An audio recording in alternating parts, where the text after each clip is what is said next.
All right, boys. Good morning. Good morning. Good morning. Good morning. I love Dom waiting. Sometimes Dom is so prompt, and then I start everything, and then I see Dom just sitting there. I'm like, gotta run around. Oh, you can see me during that whole thing? That's what I felt too. I saw both you guys waiting there, and I was like, I don't want to be the first one, or do I? I haven't perfected my. What do I say? Except the mumbled good morning. I don't know. It's okay. All things welcome. Hey, I got not too much structure. We got book. We got gratitude. You can go either way, but let's definitely get into a couch question today. I love this, and I think we might have a second couch question coming from the audience, which I love. So let's definitely jump in. But good morning. Good morning. William H. Macy. What's the first thought? Macyest of Macy's, might I add. No clue what that means. But what do you think of William H. Macy? What's the first show or movie you think of? Fargo. Dom, how about you? No clue. He's another one of those names where I know the name, and as soon as I see his face, I'll be like, "Oh yeah, that guy." But he's not one of the people that just instantly Ryan. when I hear the name, he pops in my head. Ryan, Yeah, let's try to describe William H. Macy. I'm not saying that we can. I'm just saying let's try. Yeah, well, I think William H. Macy is difficult. And if you like I'm with David right now, 100%. 100% with David. I feel like IJ Rob would have this as well. Jason, two Jasons. William H. Good morning, Macy. Jasons. This is the thing though. When I think of William H. Macy, I'm now going to think of one thing in particular. I'm going to be like, he just plays like a really good messed up homeless guy. Like that's like, so I think of Shameless right away when I think of William H. Macy.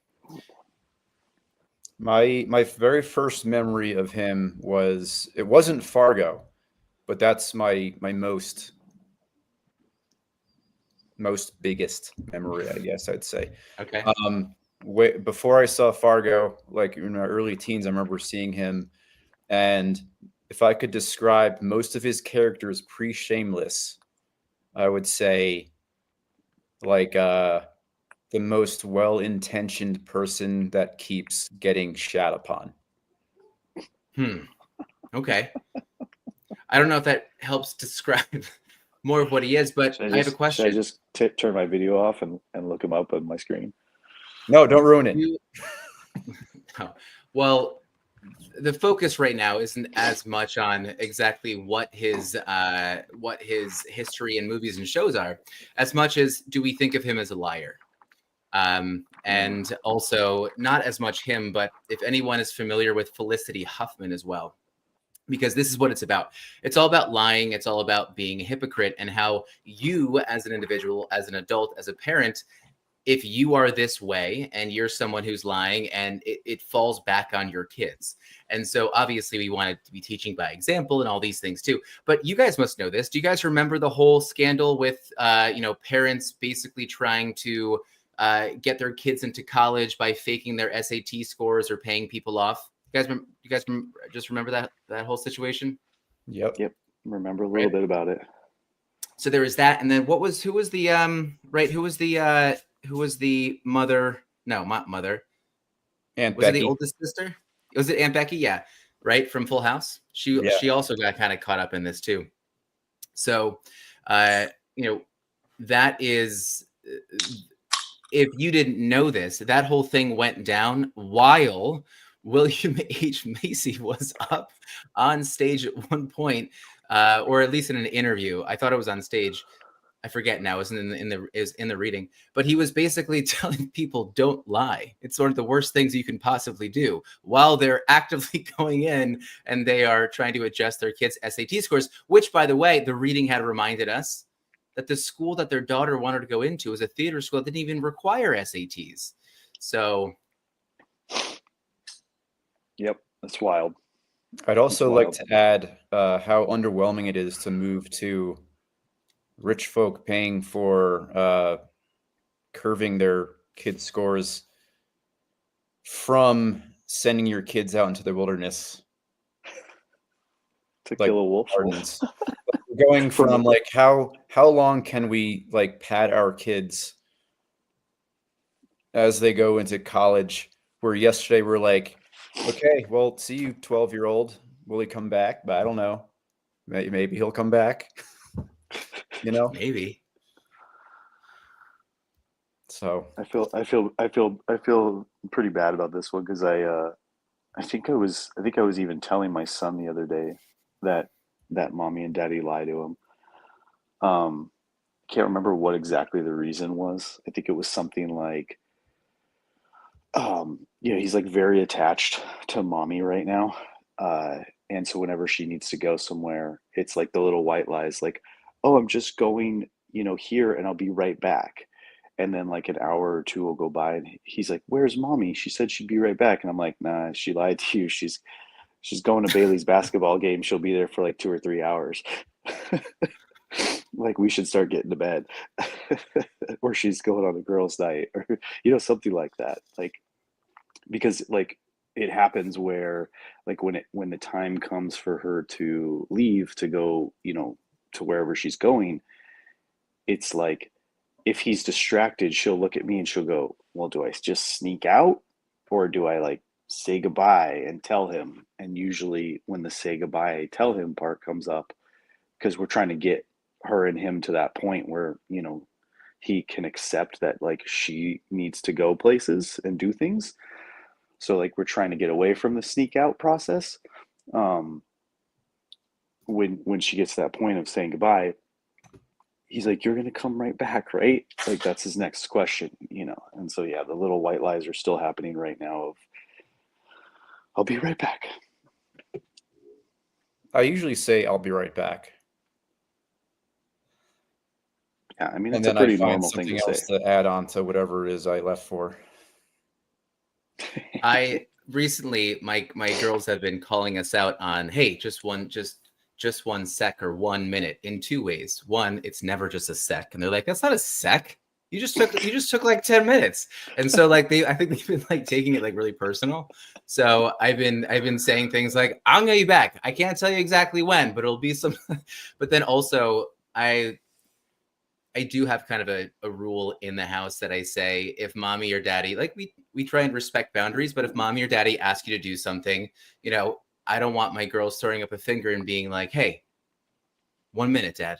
I'm like, no, gotta be there.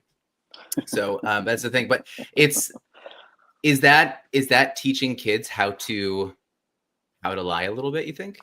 Kind of like the difference between like what David's saying here, like kid talk, like what is that white lie? Is that a little white lie? Or are we teaching them how to be a criminal? Sorry, I just needed to have I just needed to have a bigger contrast between the two thoughts. So I went that way. Yeah, I don't know. It's hard Jason, to see you're muted. How it plays out. Oh, you talking, Jason? I can't unmute you. That's okay. The gritty hat. Sorry, I was muted. I was talking. Yeah. I was going to say, just for today's purpose, what's a good description of a white lie?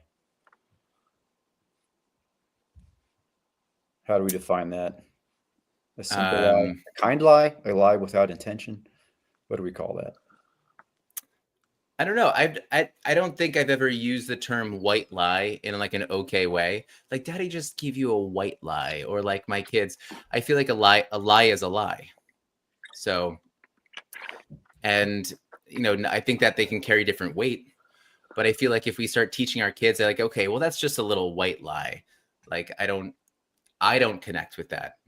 Is that something you guys are teaching your kids? What, that a lie is a lie? No, being a bad parent. I'm kidding. Teaching that.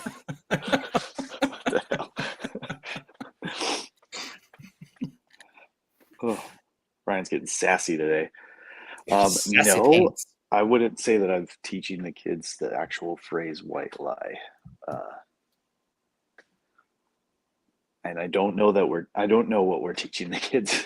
I'm struggling to figure that one out. Like we tell these little non-truths that I don't know that we have a definition for them. These alternative truths. I feel I don't love the idea of being a hypocrite.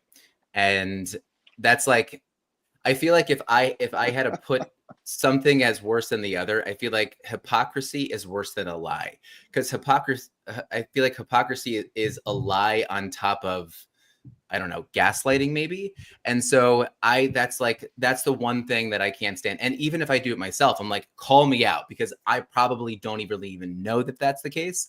But I think that difference between, the small lies, whatever it is, and kind of like what we're teaching our kids here recently, I don't know, like I tell Sloan this, I don't know if it's getting across with my youngest right now, but I always say that, look, I have two choices. I can either trust you or not trust you. And so if that's what you just told me, then I'm going to trust you. I want them to have that feeling that even if, because they're going to lie to me, they're going to not give me all of the truth, but I'd rather them know, okay, dad will trust me, and I will die on this hill that even if they end up lying, I know that they will end up making a good decision. And I want them to realize that maybe there is this process that they need to go through in this moment of needing to not give me all the truth, but they will come to me when they really need that help.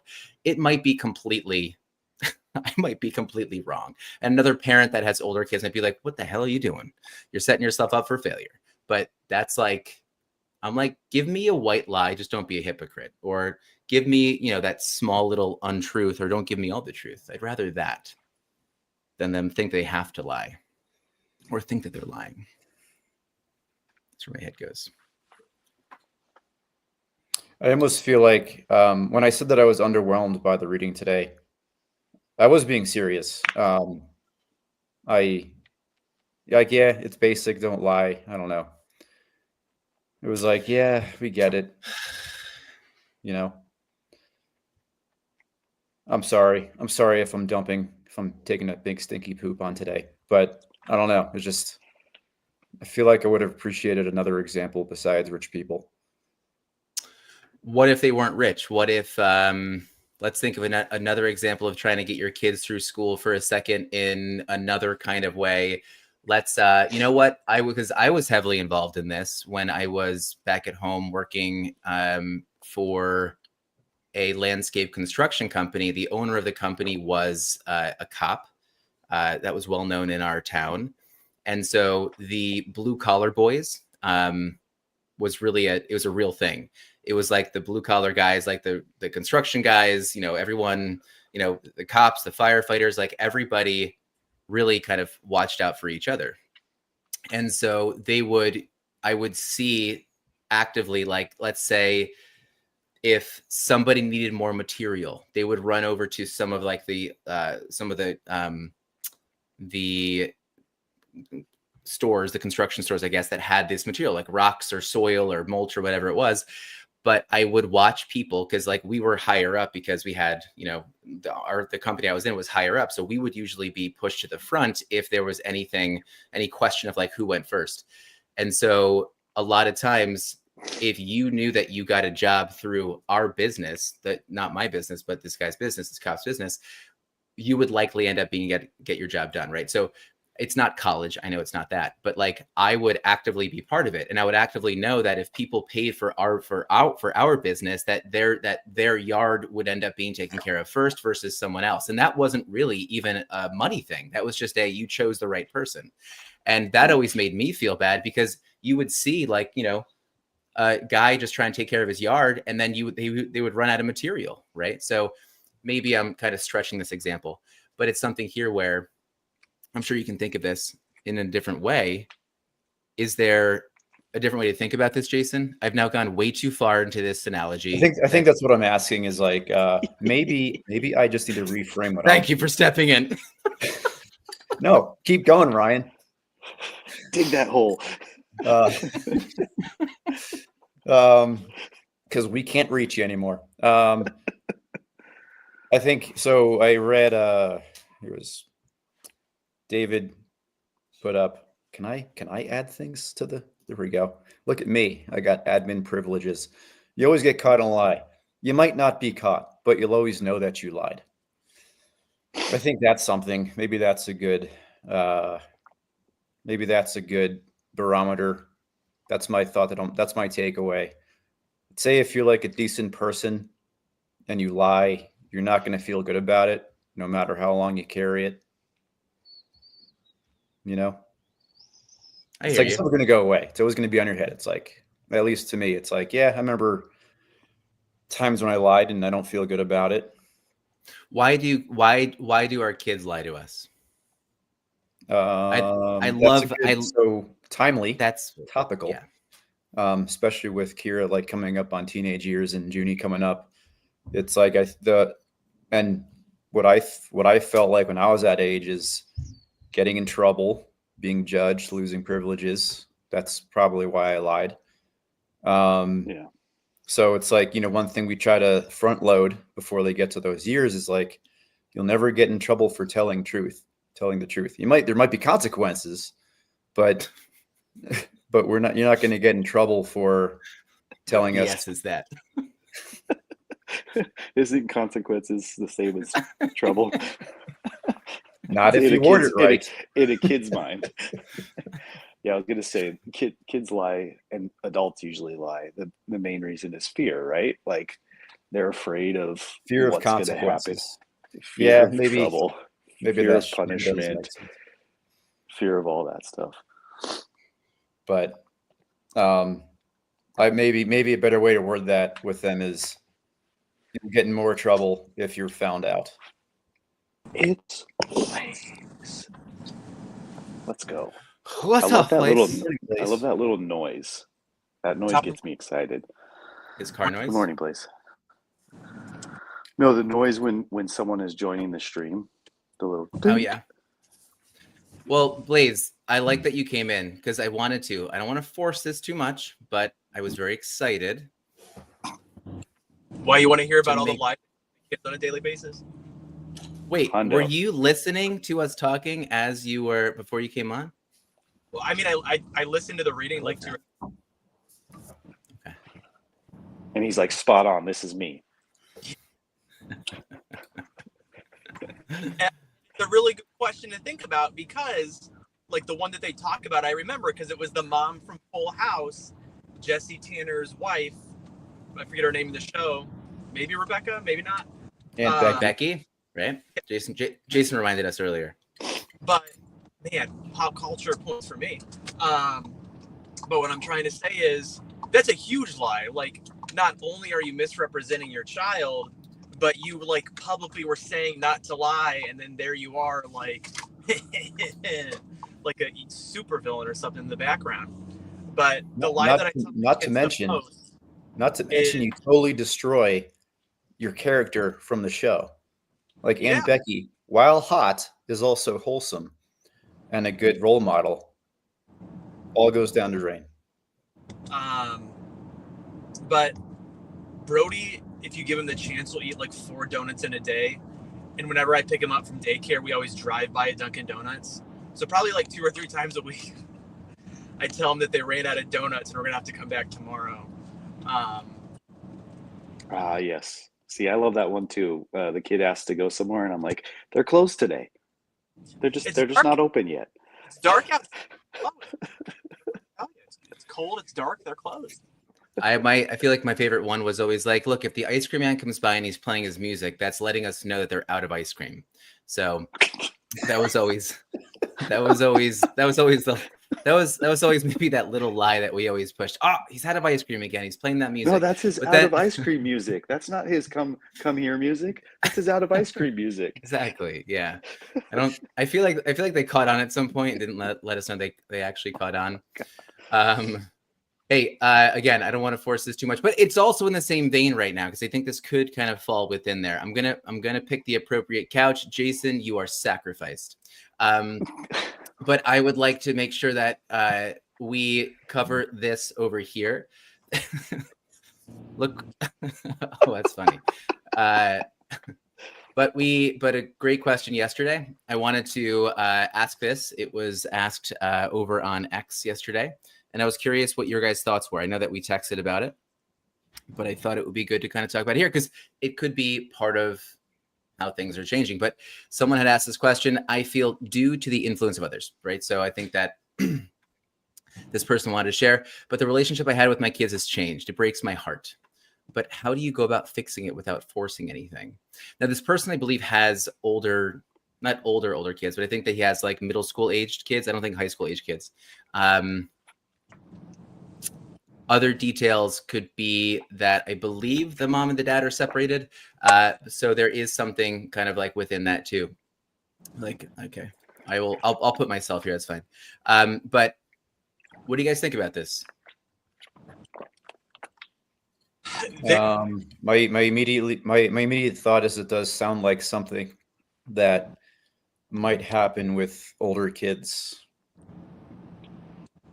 and the influence of others when maybe that is more of an issue for sure. I don't have an answer. That's a great question to think about though. Got it.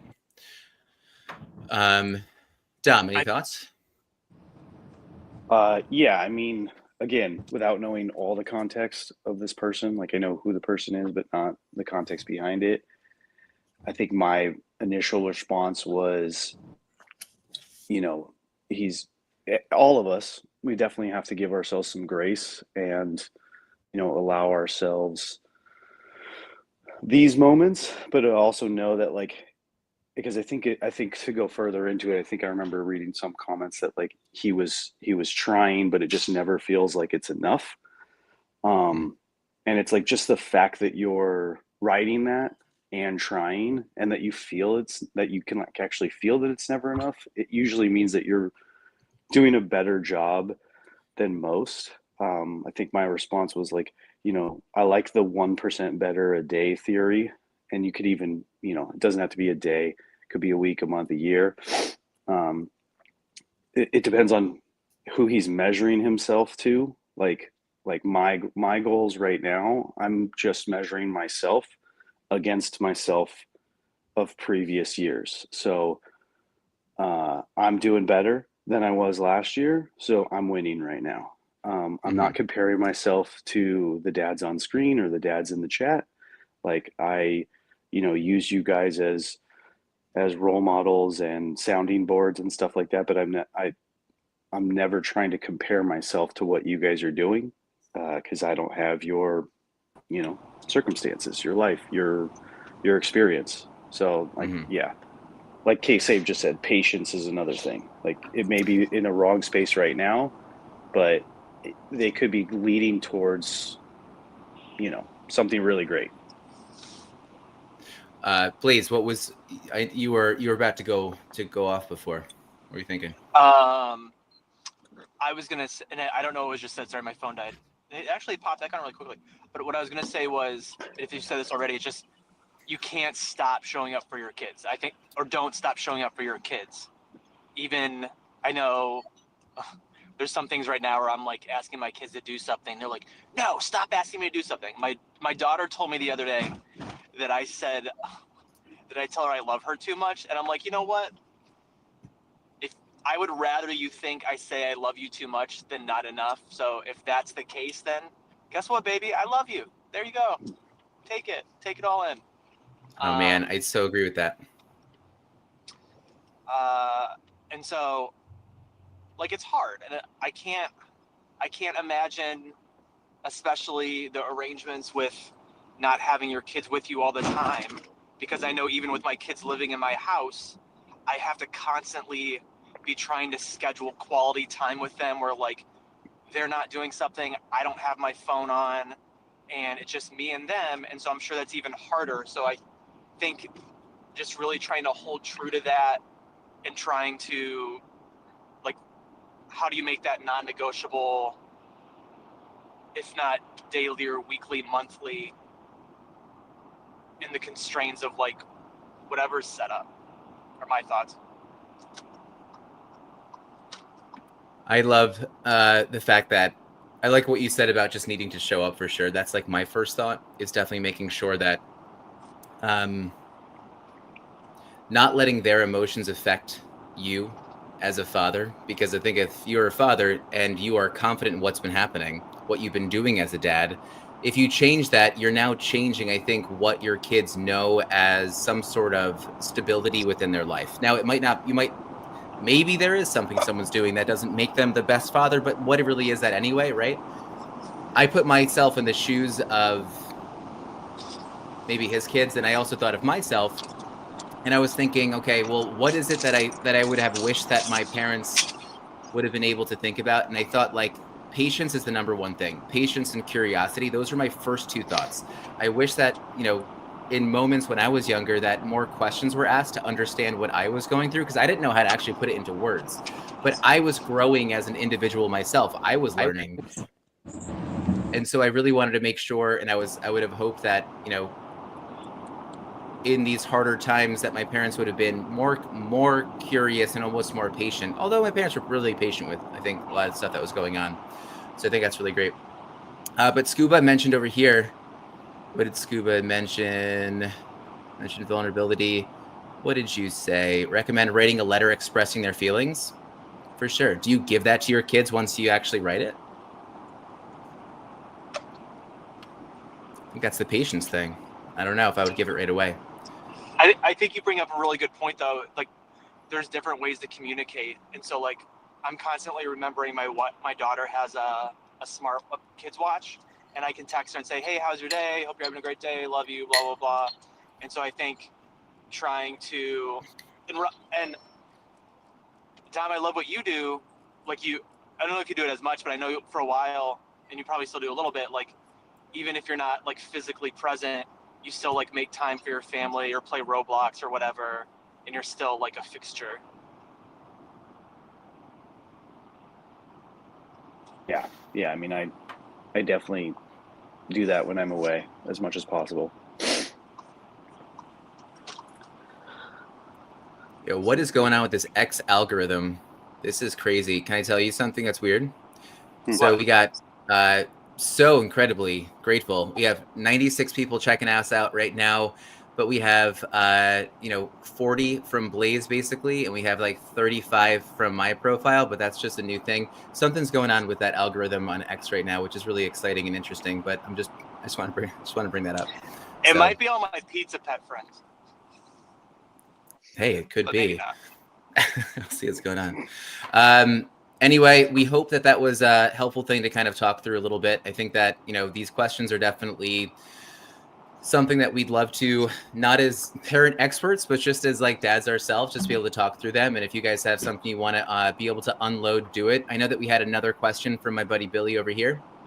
Billy had experienced something in a store between a father and a little boy. Maybe we can say that for tomorrow. I think I'd love to bring that back up, but just to kind of get a take and see what we maybe thought about it. I think that'd be really cool. Love it. All right, guys. What little lie are you going to tell your kids this weekend? Target's closed. That's a good one. Out of business.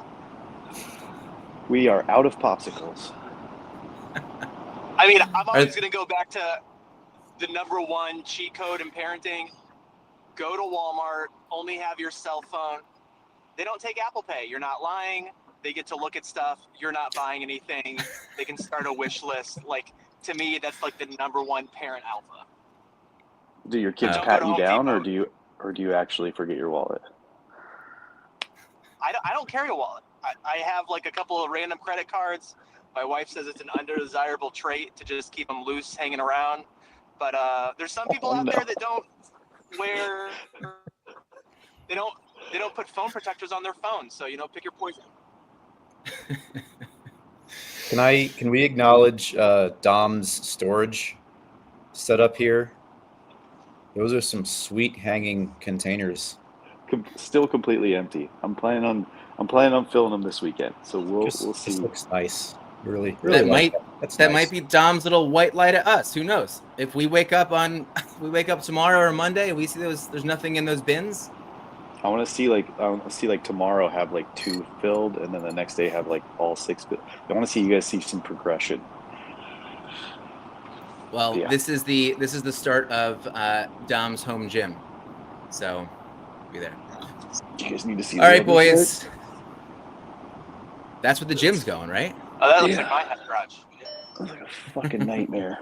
Yeah, good thing you all that storage, Tom. Hard. Yeah, exactly. See you guys. All right, guys. Have a good morning. Hearts of Take care. gratitude, Friday. mugs of coffee. Have a good day, guys. Peace out. Happy Friday.